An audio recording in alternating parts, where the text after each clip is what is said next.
Well, back to probability, Now, what do the mathematicians calculate is the probability of one protein occurring by random chance? We're still not even at life, but one protein, they calculate that probability is 10 to the 191st power. It will never happen. But then, what do the mathematicians calculate is the probability of one cell? Now we're finally at life occurring by random chance. That is 10 to the 40,000th power. It will never, ever happen. Not in a trillion years, not even in a quadrillion years. What we have seen here is this. Romans 1:19 and 20. God has given us all the evidence we need, and we have no excuse for not believing. Only God could do this. To get beyond all these laws of probability, to get all left-handed amino acids, only God could do that. He gave us all the evidence. Now, I'm not saying you can't believe in evolution. You can continue to believe in evolution, but you're not doing so because of science. You're doing so because you have faith in evolution. Now, here's some probability. Francis Crick. Now, Francis Crick is one of the co-discoverers of DNA. This is what he wrote back in 1981 about probabilities and amino acids. If a particular amino acid sequence was selected by chance, how rare an event would this be? And he says, the great majority of sequences can never have been synthesized at all at any time. That is a statement from one of your leading evolutionists. It can never happen. Here's another gentleman, Robert Gaines, PhD. He's a research scientist with experience in the field of cryophysics and information systems. And this is what he writes in his book, Origins and Destiny, back in 1986. The likelihood of life having occurred through a chemical accident is, for all intents and purposes, 0. These people understand mathematics. They understand probabilities, and they know full well it will never happen. Doesn't mean you can't believe in evolution, but you're not doing it because of science. You're doing it because you have faith in evolution. Evolution cannot be scientifically supported. Now let's go to amino acids. A typical amino acid is made up of about 20 atoms: carbon, hydrogen, oxygen, and nitrogen. Now, in order to get this amino acid, here's what happened. Now, we're not even to a protein yet. Just to get the right amino acid, first of all, we have to get all the right atoms. Got to have the right atoms. Then the atoms must be arranged in the right order.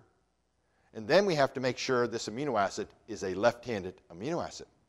All those things have to happen. So now let's take a look at, can computers do this? How fast are our computers? Well, here's a statement all the way back in 1998 out of Science Journal. And it says this about computers and proteins. Scientists have been attempting to be able to determine a protein's native conformation, or how it folds, by examining the amino acid sequence. Despite years of study, the ability to do this using even the fastest computers is beyond our reach. In other words, the fastest computers in the world cannot determine how a protein got together, because they have to get the right atoms arranged in the right order and make sure it's left-handed. And then they go on to say this. Using a super-fast computer, 10 to the 15th computations a second, it would take 10 to the 80th seconds, which exceed the age of the universe by a factor of 60 orders of magnitude. This fact alone may give you a better perspective on the mind of God. Now, there's some big numbers in there. 10 to the 15th computations a second. Now, we've got computers on our desktop, Pentium 1000s, Pentium 2000s, Pentium 3000s, and we're going beyond that pretty soon. Now, what does a Pentium 1000 mean? Well, the 1000, we're talking about 1,000 megahertz, or 1 billion instructions per second. That is fast.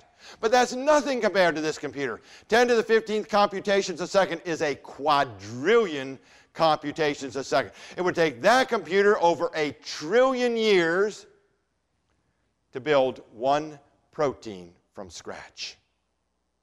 You see, there's not enough time in the whole history of the universe. It gets better. Now, here's another study just done. Now, in this study, using some of the fastest computers in the world, what they started with was all the right atoms, and all the atoms were arranged in the right order for all the amino acids. And all this computer has to do now is fold this protein the right way. So they start with all the right atoms, all the right arrangement. All they have to do, all this computer has to do, is fold this protein. So, in Los Alamos, New Mexico, October 14, 2002, researchers at Los Alamos Natural Laboratory and the University of California, San Diego have created the first computer simulation of full system protein folding thermodynamics at the atomic level. Now again, what they're saying here is all they have to do is fold this protein. They modeled the folding of a simple protein of 18,000 atoms on their computers. Again, they were given all the right atoms, all the right arrangement. Just fold this. How long did it take these computers to do this? It took 6 months on 82 parallel processors, which amounts to 34 years of CPU time. Just to fold the thing, not pick the atoms. Is there anything faster than this? Yes, there is. The cell folds this particular protein at about 10 microseconds, or millionths of a second, which is 100 trillion times as fast as our fastest computers. Now, if we think we have a lot of intelligence with our computers, we don't stack up against the cell, folks. The cell, in this case, is 100 trillion times faster than anything we can build. So what is the fastest computer in the world? Not anything we've made.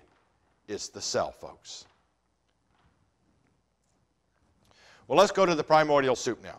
What's the possibility that life arose when we pulled non-living chemicals?